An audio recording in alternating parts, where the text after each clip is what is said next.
The Environmental Protection Agency is supposed to be keeping our air and our water clean, not conducting surveillance and smear campaigns against independent scientists. And yet, in a News Nation exclusive, newly released emails show that is what was happening after the East Palestine train disaster in February of 2023.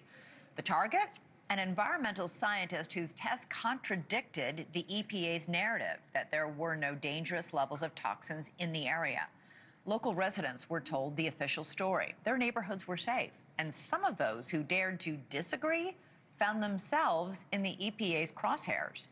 This is just the latest example of EPA issues in East Palestine, and News Nation has stayed on top of the story. Just last month, we showed you how a report found the agency in Norfolk Southern manipulated soil testing data following the disaster. News Nation investigative correspondent Rich McHugh has the latest for us. That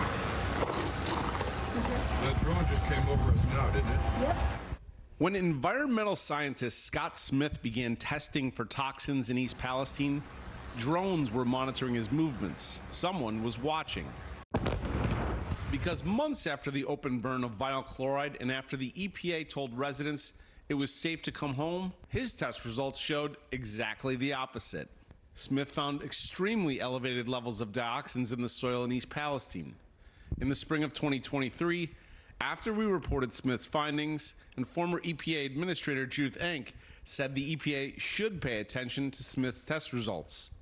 His work should encourage the U.S. Environmental Protection Agency now to go and grab some other filters and do similar testing and analysis. But that's not what happened. Instead, EPA emails show the agency began collecting Smith's personal information, tracking his movements, distributing his whereabouts to more than 50 EPA employees. They even circulated photos of his dog. It's troubling because this is a matter of transparency and truth and protecting public health.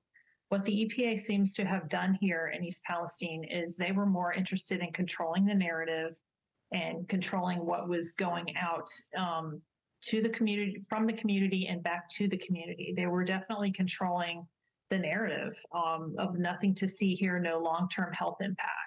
Smith continued to test on over 30 trips to East Palestine. RFK Jr. met with him in East Palestine and called him an extraordinary advocate for the people. Smith says taxpayer dollars should be spent on testing, not surveilling him. They don't want to look for the full spectrum of chemicals that I look for. And instead of sitting down with me and having a dialogue for the benefit of the community, they launched this, smear and campaign and undermining it. It's, it's pretty clear in their own words. They're clearly not serving the community they're supposed to protect.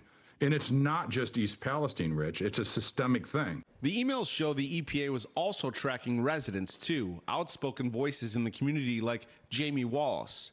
She was included in some of the agency's weekly social listening reports. They tried to control this narrative and act like none of us had any long-term health risk, and we're not stupid. We see it. We feel it. The EPA said in a statement, "We are very concerned by claims that have come to light over the past few months.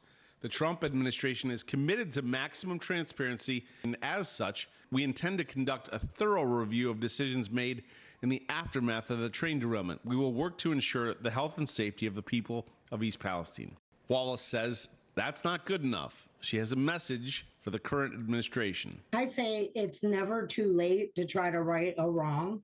We know, everyone knows. The EPA knows, the government knows, the U.S. citizens know that we got screwed. From the beginning, there were mistakes made, there were flaws, but you just don't continue to cover those up and forget about a whole community that's now gone from symptoms to long-term illnesses. What you do is you try to make that right. In speaking with residents and with Smith, they say this ultimately proves what they knew all along. Now they say they want solutions and that it's time for a congressional investigation. Elizabeth? All right, Rich McHugh, thanks so much.